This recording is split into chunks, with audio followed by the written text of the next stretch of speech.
नमस्कार, आप देख रहे हैं इंडिया न्यूज। आपके साथ मैं हूं निदा अहमद। देश भर में लगातार कोरोना के जो आंकड़े आ रहे हैं वो डरा रहे हैं। लिहाजा तीसरी लहर का ट्रेलर हम क्यों कह रहे हैं ये हम आपको समझाएंगे, क्योंकि अभी जो दूसरी लहर में हम और आप फेस कर रहे हैं, स्वास्थ्य सेवाएं जैसे चरमरा रही हैं, लोगों को वक्त पर इलाज नहीं मिल पा रहा है, ऑक्सीजन की किल्लत से न जाने कितने लोगों की जान चली गई है और इस बीच 24 घंटे का आंकड़ा जो है वो लगातार डरा रहा है। भारत में 24 घंटे में कोरोना ने 4187 लोगों की जीवन लीला जो है वो समाप्त कर दी है। कोरोना से रिकॉर्ड 4191 लोगों की मौत हुई है।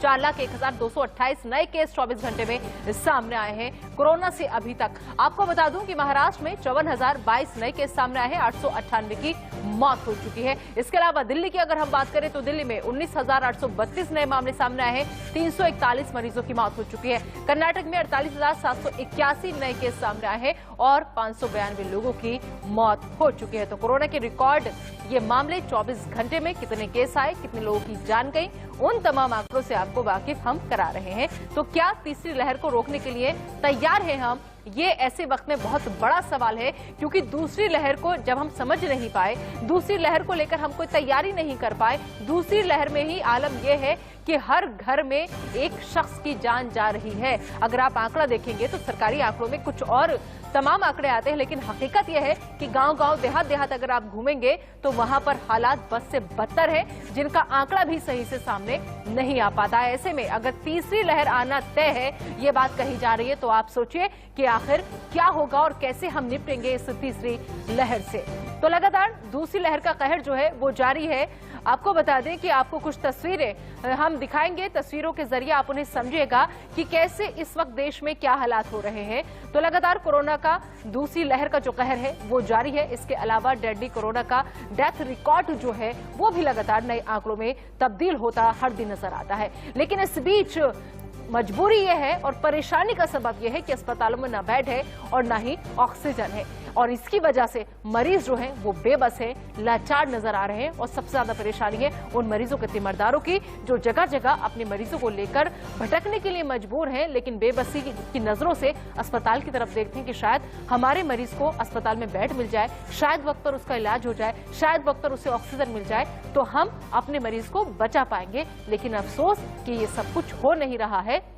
न जाने कितने लोग ऐसे हैं जो अपनों के ही हाथों में दम तोड़ते हुए नजर आ रहे हैं। तो ये 4 तस्वीरें आप देखिए और इन तस्वीरों को देखकर अंदाजा लगाइए कि इस वक्त हमारा देश कितने बड़े संकट से जूझ रहा है, और उससे भी बड़ी परेशानी है कि उससे निपटने की कोई भी तैयारी हमारी नहीं है। 24 घंटे के अगर आंकड़ों पर हम नजर डालें तो 4,01,078 नए केस अभी तक सामने आ चुके हैं, और वहीं 24 घंटे में मौत का आंकड़ा जो है वो 4,187 पहुंच चुका है। और इसके अलावा लेकिन राहत की बात यह भी है कि 24 घंटे में 3,18,609 मरीज ऐसे भी हैं जो स्वस्थ हुए हैं। तो हमें थोड़ा इन आंकड़ों पर भी ध्यान देना होगा, ताकि जिससे कोई भी पैनिक ना हो और ये उम्मीद विश्वास बना रहे कि हम भी सही हो सकते हैं। और इसके अलावा जो एक्टिव केस है 24 घंटे में, उनकी संख्या है 78,282 एक्टिव केस जो है वो बढ़े हैं 24 घंटे में। तो शहर शहर कोरोना से हाहाकार मचा हुआ है, लेकिन इस बीच सरकार, सिस्टम पूरी तरह से लाचार नजर आ रहा है। पूरी तरह से चरमरा गई है स्वास्थ्य सेवाएं, क्योंकि थर्ड वेव की बारी आ गई है। लेकिन हमारी कितनी तैयारी है इस तरफ अभी भी किसी का ध्यान नहीं है। सब लोग कह रहे हैं कि थर्ड वेव आने वाली है, लेकिन हम उससे कैसे निपटेंगे, ये कोई प्लान, ये कोई रणनीति किसी भी सरकार की अभी तक सामने नहीं आई है। और इसके अलावा स्वास्थ्य मंत्रालय की बात करें तो स्वास्थ्य मंत्रालय के ताजा बयान के देश में कोरोना की दूसरी लहर का कहर जारी है। ताजा बयान के मुताबिक 24 राज्यों में पॉजिटिविटी रेट 15% से ज्यादा है। 12 राज्यों में 1 लाख से ज्यादा एक्टिव केस सामने आ चुके हैं। महाराष्ट्र, उत्तर प्रदेश, दिल्ली और छत्तीसगढ़ में केस में कमी देखी गई है। कर्नाटक, केरल, बंगाल, तमिलनाडु में केस में इजाफा हुआ है। तो कुछ जगह ऐसी जहां पर कमी देखी गई। देखें तो हम देखते हैं राज्यों में कि जिन राज्यों में एक्टिव केसेस 50,000 से कम हैं, 50,000 से 1 लाख के बीच हैं और एक्टिव केसेस 1 लाख से ज्यादा हैं, उनकी यहाँ मैपिंग की गई है। तो जहाँ पर 1 लाख से ज्यादा एक्टिव केसेस हैं वैसे 12 राज्य हैं। जहाँ 50,000 से 1 लाख के बीच के एक्टिव केसेस हैं वैसे 7 राज्य हैं, और जहाँ 50,000 से कम एक्टिव केसेस हैं वैसे 17 राज्य हैं। यदि हम राज्य देखें जहां पर की केस लोड ज्यादा है, वो राज्य 7 वाली टेबल पे हैं, और क्रमतावश वो हैं महाराष्ट्र, कर्नाटक, केरला, उत्तर प्रदेश, राजस्थान, आंध्र प्रदेश, गुजरात, तमिलनाडु, छत्तीसगढ़, वेस्ट बंगाल, हरियाणा और बिहार। तो यदि हम केस पॉजिटिविटी लेस देन 5% देखें तो ऐसी 3 राज्यों या यूटीज में है। 5 से 15% पॉजिटिविटी 9 राज्यों में है और 15% से ज्यादा पॉजिटिविटी 24 राज्यों में है।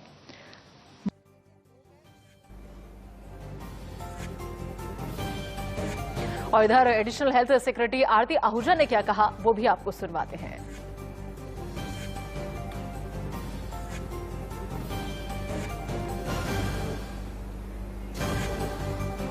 तो आपको हम सुनवाएंगे, किसी तकनीकी खामी की वजह से बाइट जो है वो प्ले नहीं हो पा रही, आपको हम सुनवाएंगे।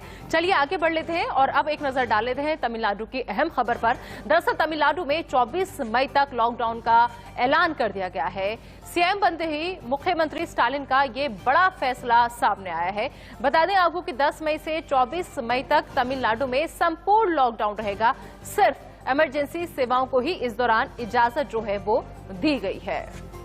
तो लगातार मामले बढ़ते चले जा रहे हैं। राज्य सरकारें अपने हिसाब से फैसले ले रही हैं और जगह जगह नई नई पाबंदियां सामने आ रही हैं। तो लगातार अपडेट आपको हम कर रहे हैं कि कहां पर लॉकडाउन की व्यवस्था है, कहां पर नाइट कर्फ्यू लगाया गया है। इसके अलावा अगर हम बात करें कि 24 राज्यों में पॉजिटिविटी रेट जो है वो 15% से ज्यादा हो चुका है। 12 राज्यों में 1 लाख से ज्यादा एक्टिव केस अभी भी नजर आ रहे हैं। इसके अलावा 7 राज्यों में एक्टिव केस 50,000 से 1 लाख के बीच है। 9 राज्यों में 5 से 15% के बीच एक्टिव केस नजर आ रहे हैं। महाराष्ट्र, उत्तर प्रदेश, दिल्ली, इन तमाम जगह की हम बात कर रहे हैं और साथ ही साथ छत्तीसगढ़ की, जहां पर केस में कमी देखी गई है। इसके अलावा कर्नाटक, केरल, पश्चिम बंगाल, तमिलनाडु और ओडिशा में केस में इजाफा हुआ है। अब सवाल यह है कि तीसरी लहर आ रही है, लेकिन इस बीच तीसरी लहर पर कंफ्यूजन क्यों है? दरअसल देश में कोरोना की दूसरी लहर के बीच इसकी तीसरी लहर आने की भी बात होने लगी है। ये बात केंद्र सरकार की तरफ से ही आई है। हालांकि सरकार भी इस पर एक राय नहीं बना पा रही है। 2 दिन पहले तीसरी लहर की चेतावनी देने वाले principal scientific adviser Vijay Raghavan शुक्रवार को फिर से मीडिया के सामने आए।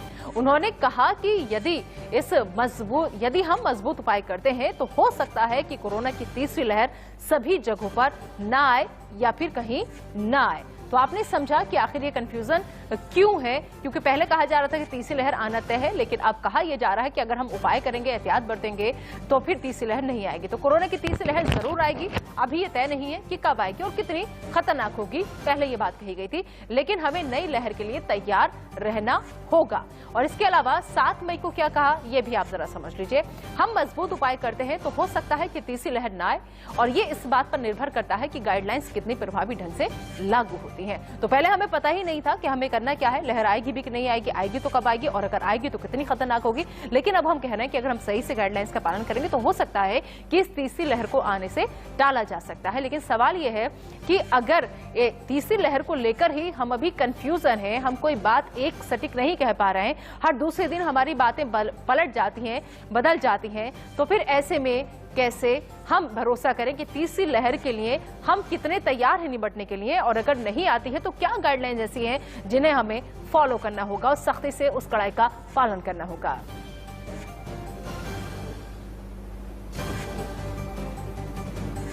Principal scientific adviser Vijay Raghavan ने और क्या कुछ कहा, आप खुद सुनिए। What next? Where does SARS coronavirus 2 go from here? A phase 3 is inevitable, given the high levels of circulating virus. But it's not clear on what time scale this phase 3 will occur.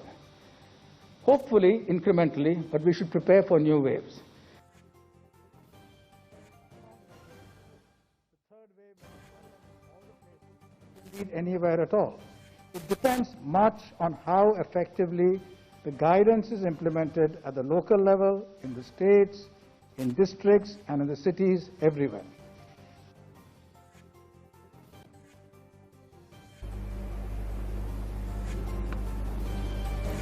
तो आखिर तीसरी लहर जो है वो कितनी खतरनाक है, और दूसरी बात ये कि अब स्वास्थ्य मंत्रालय जिस तरीके से हाथ खड़े करता नजर आ रहा है कि अगर आपको लक्षण दिखें तो आप रिपोर्ट का इंतजार ना करें, बल्कि आप घर पर रहकर इलाज शुरू कर दीजिए। मतलब साफ है कि अब आपको सरकार के भरोसे नहीं रहना है, भगवान के भरोसे रहिए। अगर उसकी मर्जी होगी तो आप ठीक हो जाएंगे, नहीं होगी तो अस्पतालों ने, स्वास्थ्य मंत्रालय ने तो हाथ खड़े कर दिए हैं। इसी तीसरी लहर के बारे में जानने के लिए डॉक्टर्स का पहला हमारे साथ जुड़ा हुआ है। इसके अलावा आपको हम एक चीज और बता दें कि लगातार नंबर हमारा जो है वो टीवी स्क्रीन पर फ्लैश होता है, उस नंबर पर आप हमें कॉल कीजिए, और अगर आपके मन में भी कोई सवाल है तो डॉक्टर्स का, देश के जाने माने डॉक्टर्स का बड़ा पैनल इंडिया न्यूज पर मौजूद रहता है। आप हमें कॉल कीजिए, आपके मन में कोई भी दुविधा है, किसी भी समस्या का समाधान आप चाहते हैं या कोई भी सलाह मशवरा डॉक्टर से आप चाहते हैं तो आप हमें कॉल कीजिए, अपने सवाल का आप जवाब मांगे। हमारे साथ इस वक्त डॉक्टर कौशल कांत मिश्रा जो कि एसओ डायरेक्टर फोर्टिस एस्कॉर्ट के हैं, वो जुड़ चुके हैं। इनके अलावा doctor Manoj Kumar, director max hospital के, वो भी हमारे साथ जुड़ेंगे। और सबसे पहले कौशल कांत मिश्रा सर, मैं आपसे एक चीज समझना चाहूंगी। सर, पहले कहा गया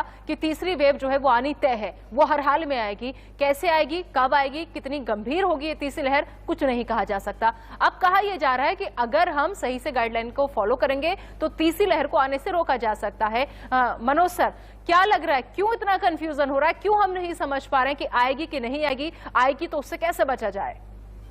देखिए, बड़ा मुझे आश्चर्य सा भी लगा था कि जब सेकेंड वेव अपने पीक पे है और इतने सारे केसेज, 37 लाख, पूरे 37 लाख एक्टिव केसेज हो गए हैं देश में, उस समय तीसरे लहर की बात कही गई। और 2 दिन पहले बुधवार को हमारे चीफ साइंटिफिक एडवाइजर ने कहा कि ये इनएविटेबल है, टाइम प्रोफाइल नहीं बता सकते।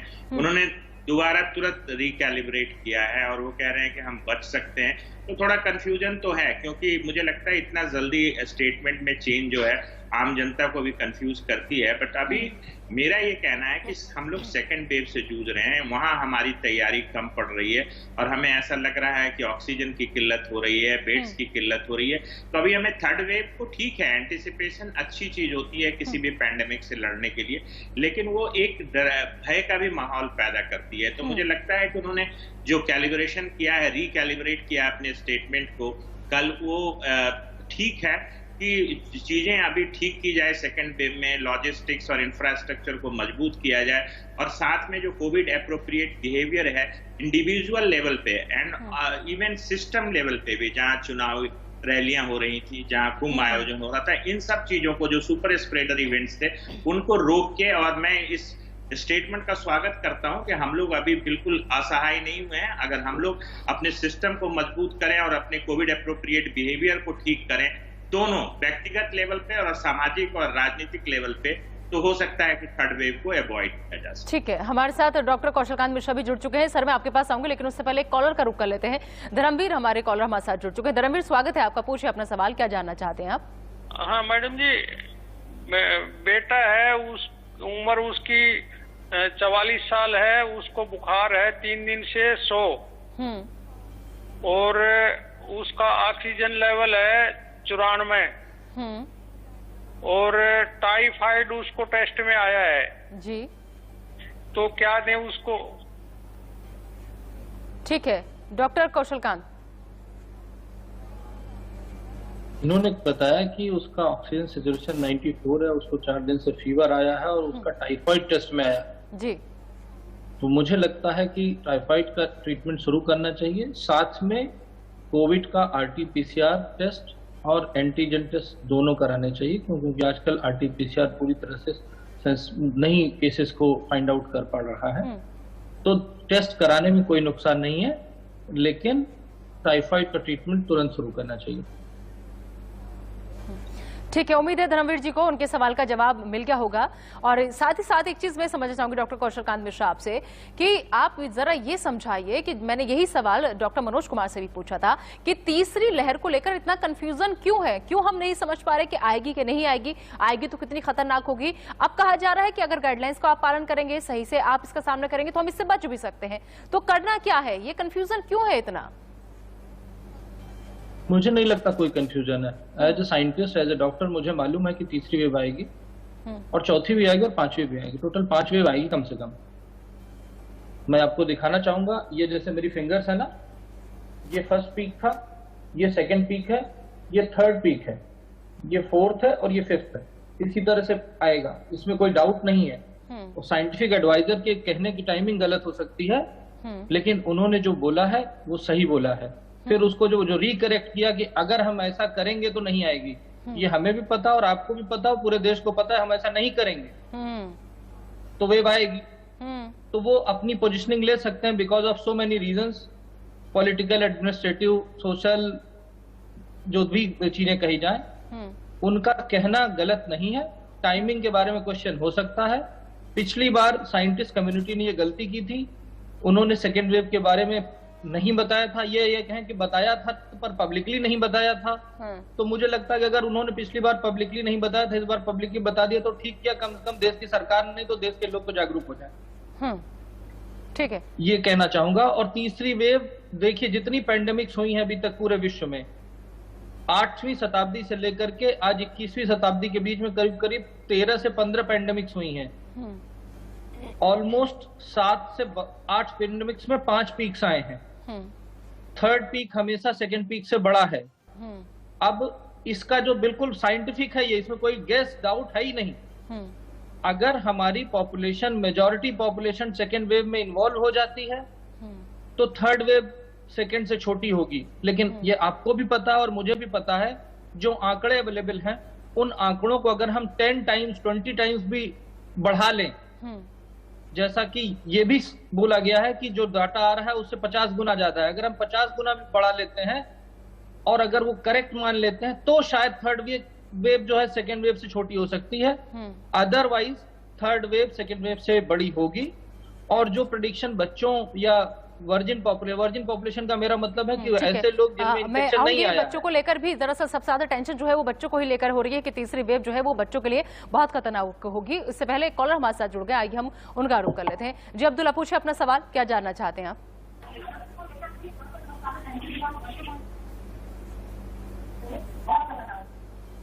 अकबर, पूछे अपना सवाल।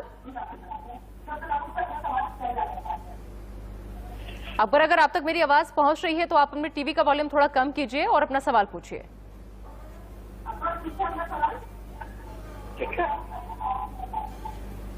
लगता है आवाज नहीं आ रही है। अकबर, अगर आप शो देख रहे हैं तो आप हमें दोबारा से कॉल कीजिए, आपकी आवाज नहीं पहुंच रही है हमारी आवाज आप तक। इस बीच में एक चीज डॉक्टर मनोज आपसे समझना चाहूंगी कि दरअसल हम लोगों को जो है फेसबुक पर भी लोग सवाल लिखते हैं, हमें ट्वीट भी करके सवाल लिखते हैं कि जब डॉक्टर सर के पैनल आपके साथ जुड़े तो आप ये सवाल पूछेगा। एक हमारे साथ सवाल पूछा गया है और ये वो जानना ये चाहती है दरअसल कि कहा यह जा रहा है स्वास्थ्य मंत्रालय की तरफ से कि अगर संक्रमण के लक्षण आपको दिख रहे हैं और आपकी रिपोर्ट नहीं आई है, आपने टेस्ट करा लिया है, लेकिन आप रिपोर्ट आने का इंतजार ना करें, घर पर ही आप इलाज शुरू कर दें, तो क्या जो हॉस्पिटल्स में दवाई वगैरह दी जा रही है उसका इस्तेमाल घर पर किया जा सकता है बिना ये जाने कि हमें कोविड है कि नहीं है? देखिए, मैं आपसे एक चीज बताऊंगा कि हर कोविड केस एक से अलग होता है। All cases are different. आप इस तरीके से कोई जनरलाइज स्टेटमेंट नहीं दे सकते। और आपने देखा होगा कोविड टोटली एक स्पेक्ट्रम ऑफ डिजीज है। एक जगह बिल्कुल एसिम्प्टोमेटिक बिना लक्षण के और दूसरे एंड पे बिल्कुल सीवियर ARDS वाली पिक्चर लेके आता है और पेशेंट्स की लंग पूरी की पूरी इन्वॉल्व हो जाती है और उनका डेथ हो जाता है। तो इस तरह की का स्टेटमेंट मैं टीवी पे बैठ के नहीं दूंगा कि जो दवाइयां अस्पताल में चल रही है घर पे शुरू कर दें। बट मुझे ये लगता है कि अगर लक्षण है तो जो माइल्ड कोविड की दवाइयां हैं उसको आप ले सकते हैं, बट वो भी डॉक्टरी परामर्श के साथ। आप आसपास जो भी फिजिशियंस हैं उनको अपने लक्षण बताएं, क्योंकि बहुत जगह ऐसा हो रहा है कि RT-PCR के टेस्ट आने में 4-4 दिन लग रहे हैं। और जैसा कि मैंने देखा कुछ एक्सपर्ट्स को ये भी कहते हुए कि CT के रेडिएशन हैजार्ड हैं, ये हैं, वो हैं, बट मुझे लगता है कि ये इंडिविजुअलाइज्ड है, ये हर केस पे डिपेंड करता है। अगर आपका सैचुरेशन बहुत रैपिडली ड्रॉप कर रहा है, आपको सांस लेने में दिक्कत हो रही है, तो ऐसे में CT स्कैन भी अनिवार्य होता है। तो ऐसा कहना, ये बिल्कुल इंडिविजुअल केस बेस्ड ट्रीटमेंट होना चाहिए। और घर पे जो चीजें, जो कॉमन चीजें हैं जैसे जिंक है, विटामिन C है, फीवर के लिए पैरासीटामोल है, इन सब चीजों का इस्तेमाल कर सकते हैं। आइवरमेक्टिन भी सेफ है, वहां ले सकते हैं। कुछ एंटीबायोटिक्स हल्की जैसे एजिथ्रोमाइसिन प्रिस्क्राइब करते हैं, वो ले सकते हैं। बट मुझे लगता है कि हमेशा आप अपना एक डॉक्टर से, आसपास के किसी भी फिजिशियन से संपर्क बनाए रखें। सही बात है। अगर आपको कोई बीमारी है उसके बारे में अगर जानकारी लेनी है और अगर आपको पता भी नहीं है कि वो बीमारी है कि नहीं है, तो ऐसे में डॉक्टर्स के पास ना जाकर घर पे इलाज आप शुरू कर दें। ये कहीं ना कहीं लापरवाही भरा बयान स्वास्थ्य मंत्रालय का है। अगले कॉलर पंकज दिल्ली से हमारे साथ जुड़ चुके हैं, उनका रुख करेंगे। पंकज, पूछिए अपना सवाल, क्या जानना चाहते हैं आप? मेरी मम्मी पापा दोनों ही जो है ना 10-15 दिन पंकज अपना सवाल पूछें। हेलो जी पंकज, आप तक आवाज आ रही है?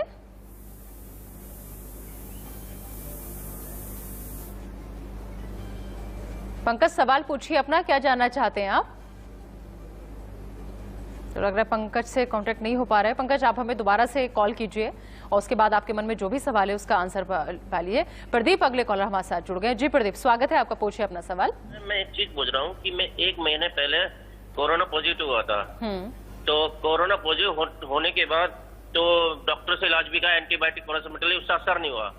तो मैंने फ्लेक्सोन की गोली ली, तो उससे थोड़ा मैं ठीक होता चला गया। और मैंने अपने घर पे इलाज भी किया, तो फ्लेक्सोन प्लस विटामिन की गोली लेता रहा, तो मैं फीवर वगैरह कुछ नहीं, खांसी वासी नहीं है। 1.5 महीना हो गया मेरे को ठीक हुए। तो मैं क्या सफर कर सकता हूँ? ठीक है, डॉक्टर कौशलकांत। हाँ जी, अब 1.5 महीना हो गया है और इनको कोई प्रॉब्लम नहीं है, न खांसी है, न बुखार है, न जुकाम है, तो ये फिट है और ट्रेवल कर सकते हैं। लेकिन एडवाइस ये होगी कि लोगों की सोसाइटी के लिए और लोगों के लिए घर में ही रहें, बिना मतलब के बाहर न घूमें। अगर जाना भी है बहुत एसेंशियल काम के लिए तो मास्क लगाएं और जो भी लोकल एडमिनिस्ट्रेशन की गाइडलाइन उनको फॉलो करें। ठीक है, तो आप सफर बेशक कर सकते हैं, लेकिन अगर जरूरी ना हो तो घर से बाहर ना निकलें, क्योंकि बाहर भी बहुत बुरा हाल है। और आप जब इस बीमारी को मात देकर आए हैं, बाहर निकले हैं, तो अपना बेहद ख्याल रखिए और ऊपर वाले का शुक्रिया अदा कीजिए कि आपने उसको इस बीमारी से निजात दिलाई है। लेकिन कोई भी कदम अब ऐसा मत उठाइए, अगर बेहद जरूरी ना हो तो आप घर से बाहर ना निकले। तो लगातार डॉक्टर्स का बड़ा पैनल हमारे साथ यहाँ पर इंडिया न्यूज पर मौजूद है। आपके मन में भी कोई सवाल है तो आप हमें कॉल करिए और अपने सवाल का जवाब मांगिए। और कोई भी अगर सलाह मशवरा आप चाहते हैं डॉक्टर से तो आप वो भी ले सकते हैं। डॉक्टर मनोज, एक चीज बताइए, जो तीसरी वेव की बात कही जा रही है उसमें कहा यह जा रहा है कि बच्चों के लिए बहुत ज्यादा खतरा है। अब इस बीच जो माँ बाप हैं उनकी टेंशन यह है कि बच्चों के लिए तो टीकाकरण की भी कोई बात अभी तक सामने नहीं आई है, तो बच्चों का कैसे ख्याल रखे पेरेंट्स? हाँ, जैसे डॉक्टर मिश्रा ने कहा कि देखिए ये जो थर्ड वेव की जो साइज होगी या कितने लोग इन्फेक्ट होंगे, ये इस पे डिपेंड करेगा कि कितने लोग सेकेंड वेव में बच गए हैं इन्फेक्शन से। तो आपने देखा होगा कि फर्स्ट वेव में 20 से लेकर 40-45 साल की उम्र में बहुत कम केसेस हुए थे। अब सेकेंड वेव में आप देख रहे हैं कि यंग पेशेंट्स हो रहे हैं और बड़ा सीवियर हो रहा है। इसमें वेरिएंट का रोल है, ये तो पक्का है। और जैसे आपने अभी नया एक आंध्रा का जो स्ट्रेन आया है N440K, वो भी काफी रैपिडली फैल रहा है, ट्रांसमिसिबिलिटी उसकी बहुत हाई है और इसके बारे में निश्चित तौर से कहा जा सकता है कि ये फेटल भी जाता है। तो तीसरी वेव में और जितना ये वायरस एक ह्यूमन बॉडी से दूसरे ह्यूमन बॉडी में जाएगा उतने ही इसमें म्यूटेशन की संभावना बढ़ेगी। तो तीसरे वेव का जो टाइम प्रोफाइल होगा, किस समय ये आएगा, उस पर डिपेंड करेगा कि हमारे पास देश में कितने सारे स्ट्रेन जो वेरिएंट ऑफ कंसर्न है वो पैदा हो चुके हैं। और इसके लिए जो बचाव का तरीका यही है कि हम अपने जो वैक्सीन है उसको अपग्रेड करें और जल्दी से जल्दी बच्चों के लिए भी, जैसे अभी कनाडा ने फाइजर की जो वैक्सीन है उसको 15 साल के बच्चों के लिए भी, 12 से 15 साल के बच्चों के लिए भी अप्रूव की है, क्योंकि पहले 16 साल तक दी जा रही थी। तो उसी तरह से हमें भी बच्चों के लिए वैक्सीन लाना पड़ेगा। और अभी ये चिंता जायज है कि वो पॉपुलेशन जो है चिल्ड्रन और एडोलसेंट का वो बच गया है, उसमें अभी कम केसेस हुए हैं और तीसरी लहर में शायद वो ज्यादा प्रभावित हो। जितना हो सके कोविड एप्रोप्रिएट बिहेवियर को फॉलो करना है और वैक्सीन पे हमें जल्दी काम करना होगा इस एज ग्रुप में। बिल्कुल। अगले कॉलर हमारे साथ अब्दुल्ला जुड़ चुके हैं। जी, अगर आप तक आवाज जा रही है तो आप पूछिए अपना सवाल, क्या जानना चाहते हैं आप अब्दुल्ला? अकबर, माफ कीजिएगा।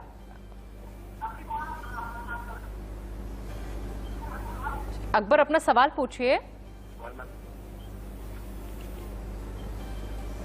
अकबर बहुत परेशान है, बार बार हमें कॉल कर रहे हैं लेकिन हमारी आवाज उन तक नहीं पहुंच पा रही है। उनके हालांकि टीवी के वॉल्यूम की आवाज हम तक आ रही है। अकबर, अगर आप सुन पा रहे हैं तो एक बार फिर से कोशिश कीजिए सवाल पूछने की। चलिए, अकबर से आगे हम जुड़ने की कोशिश करेंगे। अकबर, आप दोबारा से कॉल डिस्कनेक्ट करके दोबारा से लगाइए हमारा नंबर। और अकबर की तरह अगर कोई और भी आप लोगों के मन में कोई भी संशय है, कोई भी समस्या का समाधान आप चाहते हैं या फिर कोई भी सवाल ऐसा है जिसका जवाब आप चाहते हैं या घर बैठे कोई सलाह मशवरा आप लेना चाहते हैं तो आप हमें कॉल कीजिए। अगले कॉलर हमारे साथ अमित जुड़ चुके हैं। अमित, पूछिए अपना सवाल, क्या जानना चाहते हैं आप? मैं दिल्ली से बोल रहा हूँ अमित जी। मैं एक सीनियर सिटीजन हूँ जी। मेरा जो है 9 मार्च को मैंने फर्स्ट अपना डोज लगवाया था वैक्सीनेशन का और उसमें 8 अप्रैल को मुझे जो है कोविड हो गया पॉजिटिव। और उसके बाद मैं बिल्कुल ठीक हूँ इस समय वैसे, और मुझे जो है अब सेकंड डोज लगवानी है मुझे, और मेरा सीआरपी लेवल इस समय 5.3 है और डी डाइमर लेवल 520 नैनोग्राम है। क्या मैं ले सकता हूँ सेकंड डोज? ठीक है डॉक्टर कौशल कांत मिश्रा, क्या वो सेकंड डोज ले सकते हैं?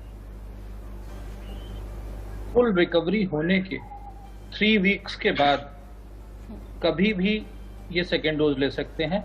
और अगर दूसरे शब्दों में कहूं तो जो इनकी डेट ऑफ पॉजिटिविटी है, यानी जिस दिन ये पॉजिटिव आए हैं उस दिन के 6 वीक्स के बाद ये डोज ले सकते हैं। ठीक है, तो अमित आपको आपके सवाल का जवाब मिल गया होगा कि आपको 3rd वीक में ये डोज लेनी है और जिस दिन आप पॉजिटिव आए उस दिन से आपको अपने दिन जो है वो काउंट करने हैं, लेकिन आप डोज ले सकते हैं थोड़े से इंतजार के बाद। तो लगातार हमारे साथ डॉक्टर्स का पैनल जुड़ा हुआ है। कौशल कांत मिश्रा का एक बार फिर से मैं रुक करना चाहूंगी। सर, आप बच्चों के लिए कुछ बता रहे थे उस वक्त। मैं ये बता रहा था कि जो भी पैंडेमिक या वायरल डिजीज का ये कैरेक्टर होता है कि जो पर्टिकुलर वायरस से हर्ड इम्यूनिटी आती है वो तभी आती है जब पूरी सोसाइटी एक बार इन्फेक्ट हो जाए, या वो इन्फेक्ट हो जाए या उसको वैक्सीनेट कर दिया जाए। यही 2 तरीका है जिससे उस पर्टिकुलर वायरस से हर्ड इम्यूनिटी आएगी। अब वायरस के स्प्रेड और वैक्सीनेशन में रेस होगी, जो आगे निकलेगा उसी का रंग हमें देखने को मिलेगा। यानी कि अगर हम वैक्सीनेट प्रॉपरली कर गए, स्ट्रांगली कर गए, और जब तक वैक्सीनेशन पूरा नहीं हो जाता तब तक हमने और हमारे एडमिनिस्ट्रेशन ने, हमारे पॉलिटिशियंस ने और सभी ओहदों ने कोविड एप्रोप्रिएट बिहेवियर का काम किया और साथ में वैक्सीनेशन लगवाया, तो शायद 3rd वेव कम हो सकती है या कम घातक हो सकती है। लेकिन जैसा हमारे देश की पॉपुलेशन है और जैसा एडमिनिस्ट्रेशन का रुख है, उस हिसाब से मुझे नहीं लग रहा है कि इतने सारे लोग वैक्सीनेट हो पाएंगे। और वैक्सीनेट होने वाली पॉपुलेशन का नंबर कम से कम 65 से 70 करोड़ होना चाहिए अगर हम चाहते हैं इस चेन को ब्रेक कर पाए। अभी तक हमारे देश में 17 करोड़ लोगों के आसपास वैक्सीन लगी है, जिसमें से कुल 3 करोड़ लोग ऐसे हैं जिनको कंप्लीट वैक्सीन लगी है, बाकी लोगों को सिंगल डोज लगी है। तो सरकार को अपनी स्पीड बढ़ानी चाहिए। बिल्कुल, क्योंकि जिस रफ्तार से वैक्सीनेशन का काम हो रहा है सर, उस रफ्तार से तो नहीं लगता कि हम दूसरी लहर पर भी काबू कर पाएंगे। आप दोनों मेहमान जरूरी है, डॉक्टर्स का पैनल भी हमारे साथ जुड़ा हुआ है, लेकिन उससे पहले हम बात कर लेते हैं हरियाणा के अंबाला की, जहां पर लापरवाही से मरीज की मौत का मामला सामने आया है। परिवार वालों ने आरोप लगाया कि डॉक्टर्स ने इलाज में लापरवाही बरती, जिसकी वजह से मौत हुई है। घर वालों का कहना है कि उनके मरीज का निजी अस्पताल में कोरोना का इलाज चल रहा था। हालत बिगड़ने पर अस्पताल ने पीजीआई ले जाने को कहा, जिसके बाद एक एम्बुलेंस में भेज दिया गया, लेकिन इस एम्बुलेंस में ऑक्सीजन ही नहीं थी, जिसकी वजह से उनके मरीज की मौत हो गई। तो मैंने कहा ऑक्सीजन है ना, कहा भाई चिंता है ना कर, ऑक्सीजन है। और क्योंकि ऑक्सीजन वाली बात करी थी तो 4000 मैंने कोई बात नहीं, तो ले लियो। यहाँ पे बलदेव का कैंप जाते ही ऑक्सीजन इसकी खत्म हो गई है, पता नहीं जैसे करा भैया अभी करता हूँ। थोड़ा आगे लेके गाड़ी रोकी इसने, थोड़ी हल्की सी करी, लेकिन ऑक्सीजन थी नहीं, इसने दिखाने के लिए वो करी। मैं थोड़ा आगे गया, मैंने कहा भाई ऑक्सीजन नहीं है। मैंने कहा मेरे भाई बोल नहीं रहा, इसकी आंखें नीचे आ रही है। कह रहा नहीं, मैं जीरकपुर जाके देखते हैं ऑक्सीजन चेक अगर खत्म हो गई तो किसी ले लेते। ये इसने जेपी हॉस्पिटल का वहाँ खड़ा करके 10-15 मिनट इधर उधर देखता रहा। फिर मैं जेपी हॉस्पिटल गया, वहाँ से बुलाया तो उसको दिखाया, तो कह रहा भाई जी ये तो पूरा हो गया। परिवारजन ने आरोप लगाया है कि इसमें जो ऑक्सीजन सिलेंडर है, हमारे से ये कह के बोला भी कि इसमें ऑक्सीजन है सिलेंडर में, और चंडीगढ़ लेके जा रहे थे इसको, तो रास्ते में इसकी जीरकपुर के पास डेथ हो गई है। अभी इसकी जांच कर रहे हैं कि सिलेंडर में ऑक्सीजन वगैरह थी या नहीं थी। अभी कोई शिकायत नहीं मिली है, तो उसके आधार पर जो भी होगी कार्रवाई। तो डॉक्टर्स का पैनल लगातार हमारे साथ मौजूद है। आइए एक बार फिर से उनका रुख कर लेते हैं। हमारे साथ आपको बता दें कि कौशल कांत मिश्रा जुड़े हुए हैं और हमारे साथ मनोज सर भी जुड़े हुए हैं इस वक्त। और सबसे पहले अब ब्रेक के बाद आने के बाद मैं आपके पास आना चाहूंगी मनोज सर, और आपसे एक चीज मैं यहाँ पर समझना चाहूंगी कि अब WHO भी मान लिया है, WHO ने भी, कि कोरोना हवा से फैलता है। गाइडलाइन में यह लिखा है कि एरोसोल्स के जरिए दूर तक ये वायरस जो है वो जा सकता है। अब जब WHO भी ये बात मान रहा है कि ये वायरस हवा में फैल चुका है सर, और इस बीच तीसरी लहर की आहट, लोग दहशत में हैं, डर रहे हैं कि आखिर करें तो क्या करें सर, कैसे बचा जा सकता है? देखिए, जब ये रिपोर्ट लैंसेट में पब्लिश हुई थी, उन्होंने बड़े स्ट्रॉन्ग एविडेंस दिए थे, 10-12 एविडेंस दिए थे, और उन्होंने कहा था कि ये केवल ड्रॉपलेट इन्फेक्शन नहीं है, ये एयरबॉर्न भी हो सकता है। उन्होंने जो भी तमाम सबूत दिए थे उसमें बड़े कन्विंसिंग से सपोर्ट दिए थे उन्होंने। तो उस दिन से ये चीज मान लेनी चाहिए कि ये ड्रॉपलेट है प्लस साथ में ये एयरबॉर्न भी है। एयरबॉर्न का मतलब ये नहीं है कि हवा में फैल चुका है, बट निश्चित तौर पे अगर कोई इन्फेक्टेड पेशेंट्स किसी एयर स्पेस में में रह रहा है, किसी कहिए कि एक कमरे में रह रहा है, तो उसकी हवा में भी हो सकता है कोरोना हो, या वो थोड़े देर तक परसिस्ट कर रहा है 3 से 4 घंटे। तो इस तरीके से ये है कि उसी के आधार पे ये कहा गया था कि आप घरों में भी, आप अकेले भी हैं तब भी मास्क का उपयोग करें। लोगों ने थोड़ी बहुत इस पे पहल की है, लोग मास्क घर में यूज कर रहे हैं, बट बहुत जगह ये चीजें अभी भी नहीं प्रैक्टिकली लोग एक्सेप्ट कर रहे हैं। तो इसकी वजह से है कि ड्रॉपलेट तो है ही, ड्रॉपलेट तो हम पिछले साल ही जान चुके, अब ये भी जान चुके हैं कि इसका एरोसॉल ट्रांसमिशन भी है, एयरबॉर्न भी है, but how long it persist in air ये कहना मुश्किल है। बट जहां वेंटिलेशन की कमी है, जहां पे क्लोज्ड स्पेस है, वहां पे बहुत देर तक रह सकता है। तो मैं तो यही कहूंगा कि आप ऐसे क्लोज्ड स्पेस में वेंटिलेशन प्रॉपर रखें और साथ में घर में भी 3 लेयर मास्क का इस्तेमाल करें। ठीक है डॉक्टर कौशल कांत, एक चीज मैं आपसे समझना चाहूंगी कि देखिए सिटी स्कैन को लेकर बहुत इस वक्त बवाल मचा हुआ है, भले चाहे वो एम्स के निदेशक की बात करें या फिर और भी डॉक्टर्स की बात करें। एक धड़क कुछ और कहता है, फिर वहीं दूसरा धड़क आकर के सामने वो कुछ और अपनी राय रखता है। ऐसे में एक डॉक्टर होने के नाते आपकी क्या राय है, क्योंकि एक सिटी स्कैन में 70 एक्सरे जितना रेडिएशन होता है, तो कोरोना के लक्षण होने पर मरीज को सिटी स्कैन जो है वो कराना चाहिए कि नहीं कराना चाहिए, क्योंकि इससे संक्रमण का पता चलता है? देखिए, दोनों लोगों की बातें अपनी अपनी जगह सही हैं, लेकिन उसके प्रोस्पेक्ट बदल जाते हैं जब आप जिस समय कहते हैं। अभी जैसे सीटी स्कैन की बात आती है, तो पहली चीज ये कि इनिशियल डायग्नोसिस सीटी स्कैन से नहीं होनी चाहिए। इनिशियल डायग्नोसिस का मतलब है कि मेरा 1 से 5 दिन के अंदर, लेकिन 5 दिन के बाद अगर पेशेंट को चेस्ट के सिम्टम है, उसकी ऑक्सीजन सेचुरेशन फॉल कर रही है, उसको ब्रेथलेसनेस है और उसकी रिपोर्ट पेंडिंग है, जो मेजॉरिटी ऑफ द टाइम होती है, तो सीटी स्कैन कराने के अलावा कोई रास्ता नहीं बचता है। सीटी स्कैन से 70 एक्सरे का रेडिएशन होता है या उससे ज्यादा का होता है, ये बात हमेशा से रही है और हमेशा से सीटी स्कैन होते रहे हैं। तो उसको इस चीज से रिलेट करना कि जो कि भाई ज्यादा एक्सपोजर करता है, हम नहीं कराएंगे तो फिर सीटी स्कैन मशीन बनाई क्यों गई? तो जहां पर नीड है, क्लिनिकली डॉक्टर को नीडेड है, और जो ट्रीटिंग डॉक्टर के हाथ में ये डिसीजन होना चाहिए कि उसे सीटी कराना है या नहीं कराना है। ये मरीज या एडमिनिस्ट्रेशन दोनों नहीं डिसाइड कर सकते। ये केवल ट्रीटिंग फिजिशियन का राइट होता है कि वो अपने मरीज के लिए क्या डिसाइड करे, और जो भी ट्रीटिंग फिजिशियन ट्रीटमेंट कर रहा है वो एक सर्टिफाइड क्वालिफाइड डॉक्टर है गवर्नमेंट ऑफ इंडिया के द्वारा। तो उस पर डाउट न करते हुए जो भी ट्रीटिंग डॉक्टर है उसकी बात माने, और जो भी स्टेटमेंट दिया गया है एम्स निदेशक के द्वारा, उसको ब्लाइंडली फॉलो करना गलत है। लेकिन मैं ये भी कहूंगा कि हर आदमी को सीटी करना भी गलत है। ठीक है डॉक्टर मनोज कुमार, किन कोरोना पॉजिटिव पेशेंट्स को सिटी स्कैन करने की जरूरत होती है?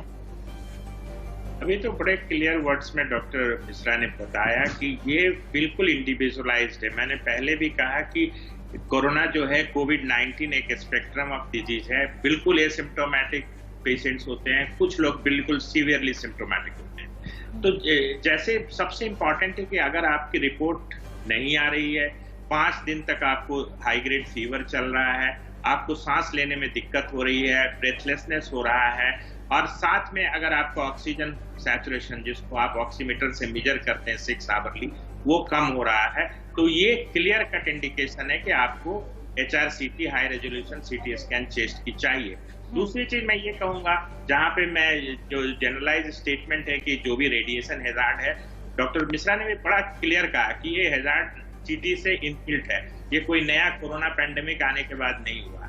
बट अननेसेसरी कि हम बस हमें कोरोना पॉजिटिव आ गया और हमें सीटी करा लेना है, ये तो गलत है। बट इसके साथ साथ आपको ये देखिए कि अगर लंग का इन्वॉल्वमेंट है और लो मॉडरेट या मॉडरेट में आपको पता चल जाता है कि फेफड़ा आपका संक्रमित है, तो ऐसा माना जाता है कि इवन एंटीवायरल और स्टेरॉइड को भी शुरू करने के इंडिकेशंस हैं। तो मुझे लगता है सीटी एक बहुत ही इंपॉर्टेंट इन्वेस्टिगेशन है और इसको बहुत जुडिशियली यूज करना चाहिए पेशेंट के साथ, और ये प्योरली डिस्क्रिशन है ट्रीटिंग फिजिशियन का, वही डिसाइड करेगा कि इस पेशेंट की सीटी कब और क्यों होनी चाहिए। जी ठीक है, आप दोनों हमारे साथ बने रहिए, डॉक्टर कौशल कांत मिश्रा और डॉक्टर मनोज कुमार।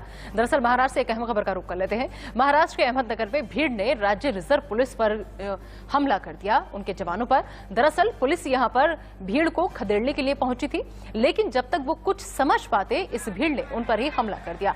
फिलहाल पुलिस ने 5 आरोपियों के खिलाफ केस दर्ज कर लिया है। तो महाराष्ट्र के अहमदनगर में भीड़ ने पुलिस पर यह हमला किया है। आप देखिए कि भीड़ को तितर बितर करने के लिए जब पुलिस यहां पर पहुंची, इससे पहले कि पुलिस कुछ समझ पाती, वहां मौजूद भीड़ ने पुलिस पर ही हमला कर दिया। पुलिस ने फिलहाल 5 लोगों के खिलाफ केस दर्ज किया है।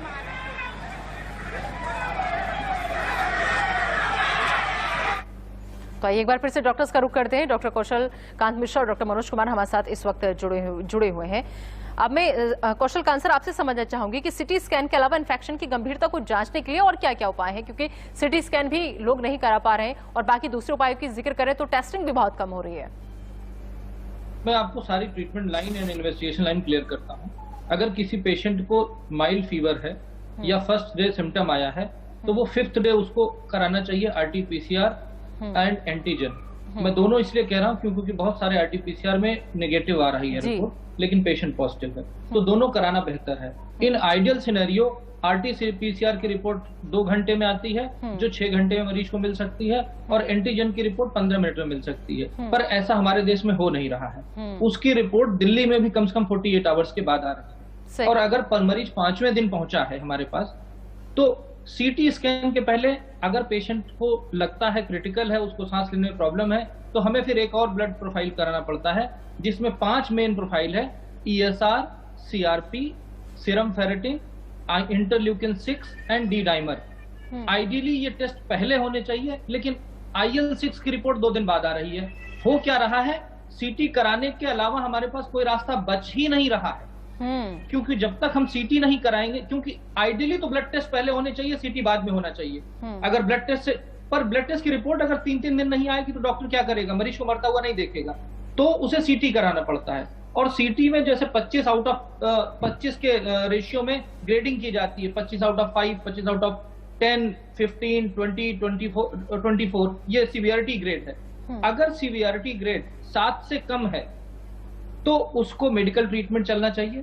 अगर उसको ब्रेथलेस नहीं है तो, अगर उसका ऑक्सीजन सैचुरेशन कम है नहीं है तो, लेकिन अगर ऑक्सीजन सैचुरेशन फॉल कर रहा है, पेशेंट ब्रेथलेस है, तो अगर CT स्कोर 7 से 10 के ऊपर आता है तो that is a right indication, और साथ में डी डाइमर हाई है, तो उस समय रेमडेसिविर का रोल आता है, जिसके बारे में बड़ी कंट्रोवर्सी मचाई जाती है। रेमडेसिविर का रोल है और है, इसमें कोई डाउट नहीं है। और अगर हमारा डी डाइमर हाई है और इंटरल्यूकिन कम है तो स्टेरॉइड को होल्ड करना चाहिए।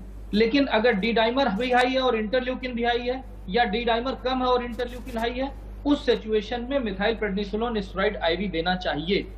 पूरी गाइडलाइन, ये वो फर्स्ट वेव नहीं है जहां पे ट्रीटमेंट प्रोटोकॉल क्लियर नहीं है। आज के समय में ट्रीटमेंट प्रोटोकॉल पूरी तरह से क्लियर है। जो मेजॉरिटी डॉक्टर फॉलो कर रहे हैं वो बिल्कुल सही फॉलो कर रहे हैं।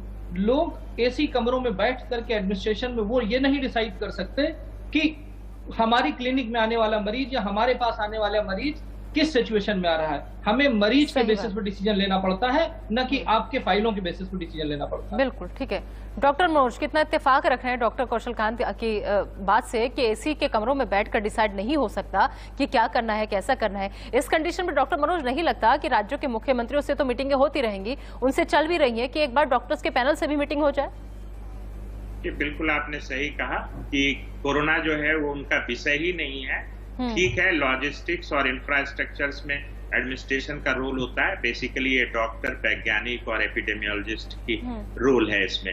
बट बड़ा अनफॉर्चुनेट है कि इन्हीं लोगों को न तरजीह दी जाती है। हर लोग अपने राजनीतिक जो हैं, हमारे जो पॉलिटिशियंस हैं, वो सामने आके कभी अनाउंस करते हैं कि कभी ऐलान करते हैं कि हमने कोरोना पे विजय प्राप्त कर ली, हमने ये कर लिया, वो कर लिया। कोई भी चीजें जो पब्लिक स्टेटमेंट आप देते हैं वो एविडेंस बेस्ड होना चाहिए, साइंटिफिक होना चाहिए। इसलिए मुझे लगता है कि ये हाई टाइम है कि देश के बड़े डॉक्टर्स, साइंटिस्ट, वैज्ञानिक, वायरोलॉजिस्ट, एपिडेमियोलॉजिस्ट को इन्वॉल्व किया जाए, उनसे परामर्श लिया जाए और उनके हिसाब से पॉलिसी का निर्धारण किया जाए। सही बात है। बिल्कुल ठीक है। डॉक्टर कौशलकांत, अगर जिस तरीके से अब यहाँ पर हम राजनीति का जिक्र कर रहे हैं, तो अब वैक्सीन पर जीएसटी लगाने से भी कई राज्य जो है वो केंद्र सरकार से नजर आ रहे हैं। छत्तीसगढ़ के बाद ओडिशा के सीएम ने भी केंद्र सरकार को बाकायदा इसके लिए चिट्ठी लिखी है। उन्होंने कहा है कि वैक्सीन से हटाई जाए 5% जीएसटी। सवाल यह है कि ऐसे वक्त में जब देश के तमाम लोग जो है वो मौत के आगे बेबस नजर आ रहे हैं, लाचार नजर आ रहे हैं, स्वास्थ्य सेवाएं चरमरा रही हैं, क्योंकि इतनी बड़ी ये महामारी है, इससे निपट पाना आसान नहीं है। लेकिन ऐसे वक्त में भी वैक्सीन पर जीएसटी क्यों? देखिए, मुझे लगता है कि वैक्सीन पे जीएसटी नहीं होना चाहिए, लेकिन सरकार और जो स्टेट गवर्नमेंट जिनकी आप बात कर रहे हैं, ये एक उनके लिए एक पॉलिटिक्स का विषय है। पर as a doctor, as a human, मेरा ये मानना है कि कोई भी सरकारी हॉस्पिटल है वहां पे वैक्सीन फ्री लग रही है। जो भी लोग 45 साल से ऊपर के हैं वहां पे वैक्सीन फ्री लग रही है। लेकिन जो लोग प्राइवेट में अफोर्ड कर सकते हैं उनको अगर पैसा दे के वैक्सीन लगाई जाए तो उस पर पॉलिटिक्स नहीं होनी चाहिए। हमारा फोकस ये होना चाहिए कि ज्यादा से ज्यादा लोगों को वैक्सीन लगे। आप ये समझिए कि जितने में एक ऑक्सीजन सिलेंडर मिल रहा है आज के जमाने में मार्केट में, उतने में वैक्सीन 3 वैक्सीन लग सकती है, 4 वैक्सीन लग सकती है। वो मैं नॉर्मल रेट टू रेट बता रहा हूं, क्योंकि 1000 रुपए में अगर एक सिलेंडर मिलता है भरा हुआ, मिलता था, आज तो बहुत महंगा मिलता है, उसमें 4 वैक्सीन लग सकती हैं। तो रेट और जीएसटी की जो पॉलिटिक्स है, ये ज्यादा पॉलिटिकल सब्जेक्ट है। एज ए डॉक्टर मेरा मानना है कि गरीबों को फ्री लगनी चाहिए और जो लोग अफोर्ड कर सकते हैं उनको उनकी चॉइस की वैक्सीन मिलनी चाहिए और वो जिससे चाहे वहां लगा सकते हैं। और वैक्सीन का मार्केट इंडिया के लिए खोल देना चाहिए। वो भी परेशानी इस बात को लेकर है ना कि पहली बात तो ये कि प्राइवेट अस्पताल वाले कितना उनसे चार्ज करेंगे, और दूसरी बात ये कि अगर जीएसटी का फेयर होगा तो फिर वो जीएसटी के हिसाब से मेडिसिन लगवाएंगे। वो भी कंफ्यूज है कि आखिर हमें कितने दाम पे मिलेगी या हमें कितना पे करना होगा इसके लिए। एक कॉलर हमारे साथ जुड़ गया, उनका रुख कर लेते हैं। जी, आपसे मैं जवाब लूंगी। एक कॉलर जुड़ गया, उनका रुख कर लेते हैं। जी, पूछिए अपना सवाल, क्या जानना चाहते हैं आप? लोकेश, आप तक आवाज पहुंच रही है तो अपना सवाल पूछिए। हेलो जी, पूछे सवाल। मैम, मुझे जानना है, मैं दिल्ली जनकपुरी में रहता हूँ। मेरी मदर हॉस्पिटल में एडमिट हैं। हॉस्पिटल अमरलीला नाम है हॉस्पिटल का, और हॉस्पिटल ओवर बिलिंग कर रहा है कंटिन्यूसली। आई थिंक मेरे हिसाब से 8-9 हजार रुपए डेली का होता है। कोई भी कोविड चार्ज कर सकता है, कोविड में कोई भी hospital. I think this is the maximum limit. Doctor Manoj, देखिए, मैं तो इस विषय पे कोई कमेंट नहीं करना चाहूंगा। ये बड़ा व्यक्तिगत सवाल है। जिस हॉस्पिटल्स में वहाँ के प्रशासकों से बात करें कि क्या सरकारी रेट है।